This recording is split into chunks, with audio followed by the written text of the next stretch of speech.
yeah, so I've been putting this together, and yeah, just looking at the run out on this because Josh was worried about me making sure the crank was resurfaced correctly.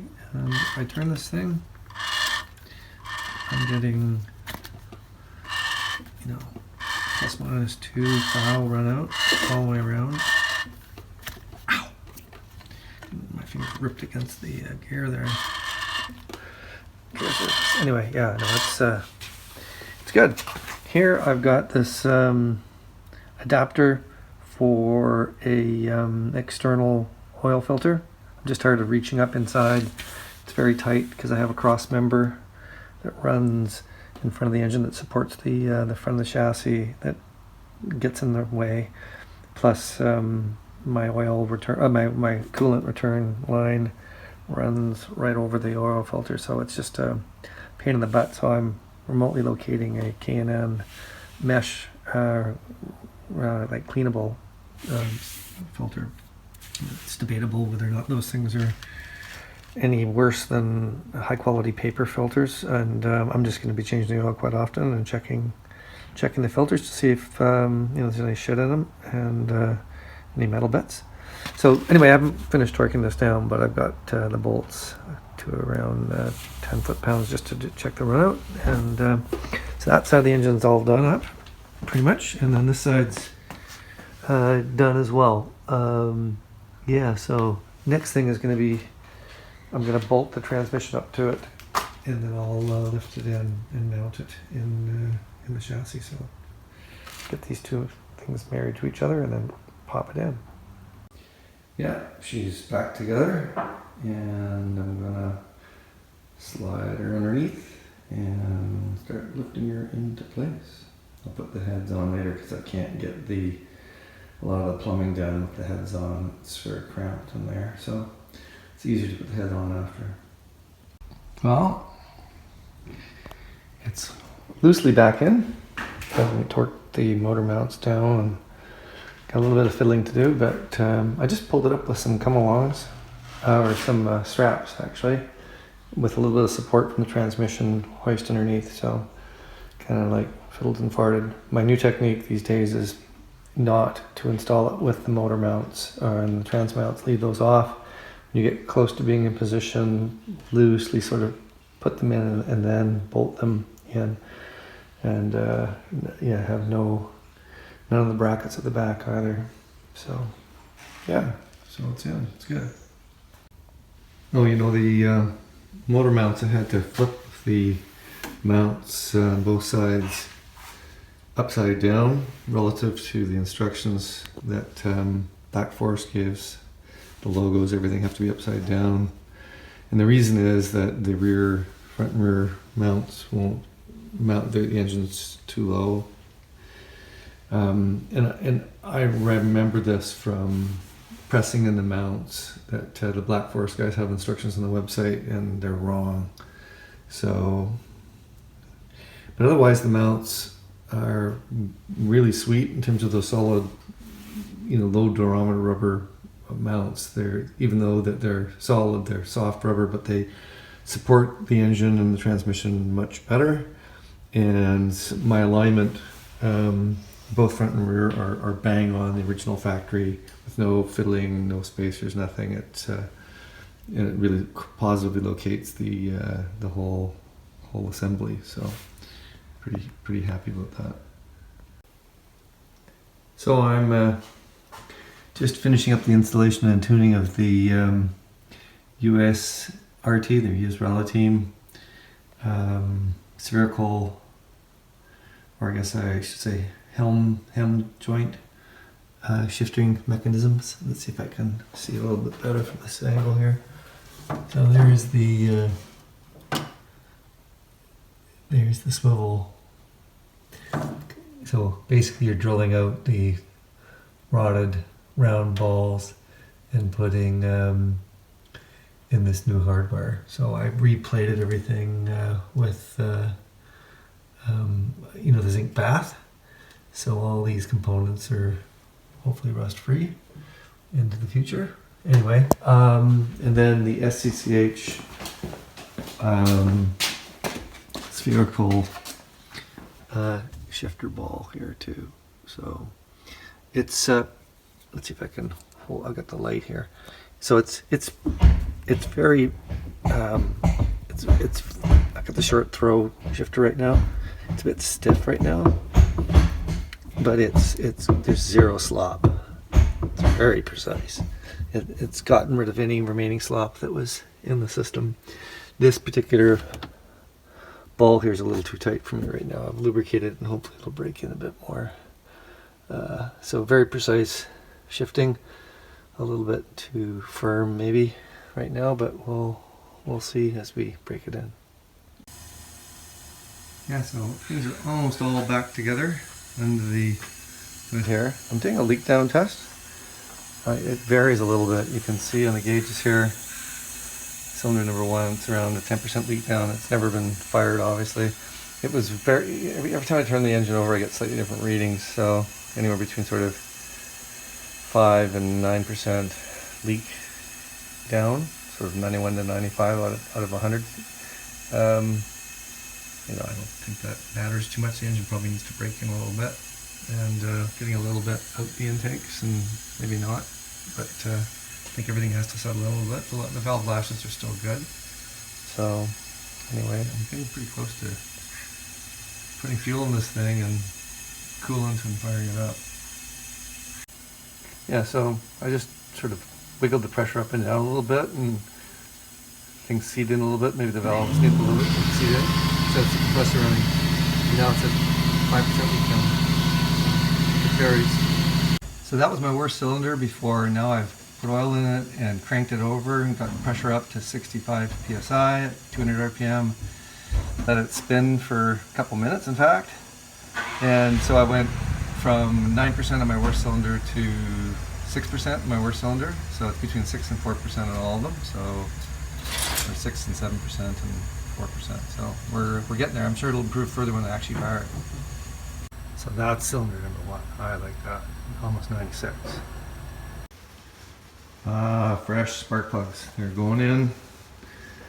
I'm deciding to fire it up today without the car being on the road, so the exhaust will bang a little bit on the cross member lift. But I'm ready to go, and got my little extension pipe out the back there to keep the fumes from building up, plus a little fan here, and I'll be monitoring things using my laptop as well. So first firing the new motor, rebuilt motor, and we'll see how it goes in a sec. Okay, well, let's hope for the best. 3, 2, 1.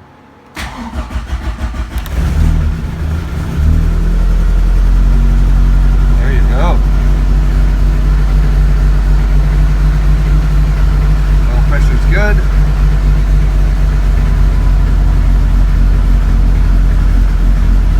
Being a little rattle in the back. Exhaust. Yep, that's okay. We're running in a reasonable range here.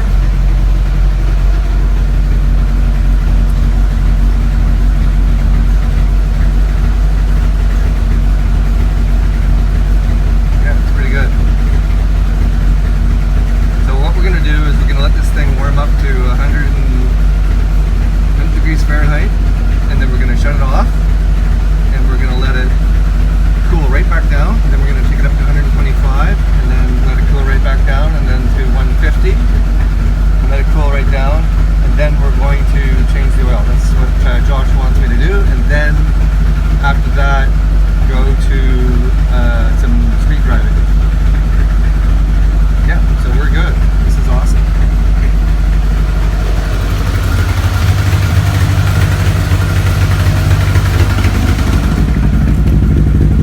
Seeing a lot of blue, not burning a lot of oil, doesn't smell very oily.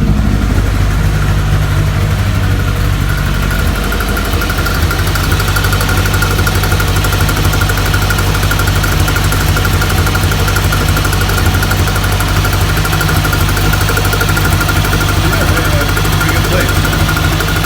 Yeah. Okay, so I did 3 heat cycles. Cylinder number 1 is 96%. Well, my cheap and cheerful OTC Leakdown tester is this, it's starting to die at the far end. So when I get above about 60 psi, it's starting to leak now. So it's showing under 2% or under 2 psi at 50, and then if you get up towards 60 here, it starts to leak. It'll start to go. So it's really good.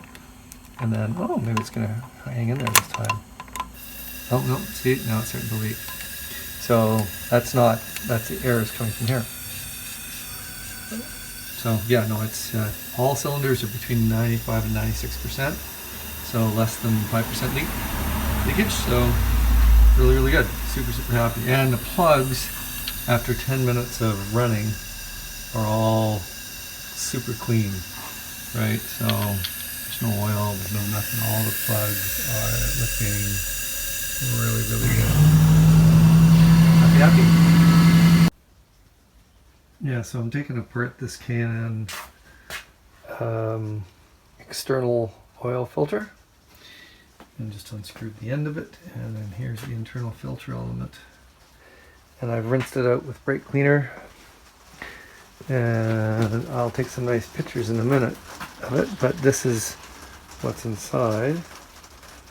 This is just a coffee filter. I'm just draining the brake cleaner fluid out. I'll let this dry and then I'll take a picture of it, but it's all the remains of all of the break-in process with the engine. So that's going to be interesting to see that when it finishes draining, and I'll let it dry out and take a nice picture of it and talk a bit about what's in the filter. So here's the dried out paper filter, which is rinsing the oil filter. You know, for the most part, it's fine metal particles. And funny enough, a little piece of wood, which I know I was banging at something with a hammer and a piece of wood, and a little tiny piece of wood flaked off. So it just shows you can get lots of crap in the engine just building it. Looks worse than it likely is, and you know, most of the time you don't see this. It's inside these paper filter units that you throw away, but this is one of the advantages, I guess, of having an inspectable metal mesh filter system, is you can see this stuff. And yeah, so there you go. Pretty cool. Yeah, so fenders do take a bit of a beating, especially when I was running the drag radial slicks, the 225 50s at the front. They definitely rubbed when you turn the wheel. So been in the process of using flexible filler to patch them, and then I'll texture them and respray them in the vinyl, black vinyl. And I'm actually thinking in the rears where the you get the rock chips against the edges of the rears.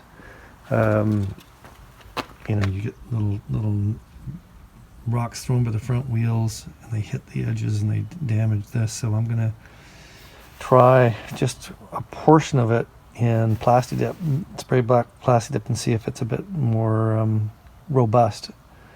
But this is not such a bad thing, pulling these off every couple of years and repairing them, you know, so they look perfect. I've been working on the GTI's inner fender wells at the rear. There was some damage from the slicks up inside, so ended up carefully doing a blend paint job on both sides in the rear, getting that lip repaired, and just otherwise going around and just anywhere where there's any chips or anything, just cleaning them up before the car gets fully reassembled. Now is the time to do it, so that's what I'm up to. So I finished using the flexible filler and sanding and getting all the bloopers out of these things. And this is a SEM high build primer. I'll let it dry overnight, and then I'll sand and do any tuning and last minute filling, and then I'll do the texture coating after that, and then the final black vinyl finish. So the Plasti Dip Satin Black actually works really well. It's a little bit sticky for about a week, and then it loses a lot of that sticky grabbiness, and I'm hoping it just won't chip as much when the stones fly up and whack it. So I may give it one more coat, even though I've mounted them. I may take them off and do one more coat. But I like the matte look, or the satin look. So they sort of match the stripes and everything without being too shiny. That before the plastic coat was just a little shinier than I like. So anyway, happy with it, how it turned out. Yeah, so I'll have my ground control 250 front, 200-inch rear springs early next week. So I'm putting these things back together. There's the inner sleeve that goes inside this shock tower bearing. I've cut down about 40 thou or more, 45 thou. I still have a little bit of play here, but basically maybe only 5 thou worth of vertical movement, whereas before it was quite sloppy. So the nut bottoms out on the sleeve, and then that sleeve lets this whole assembly float so that you can have the control arms move, and this thing will move with it. But I've reduced that substantially, just don't want quite as much play in this. I want the original slightly softer than full steel spherical bearing feel for the street. So we'll see if that's enough play. Hopefully this will all give a little bit, and there's not a lot of travel in the front suspension anyway. I probably don't have that thing move up and down on daily use more than an inch. Okay, that's about it for now.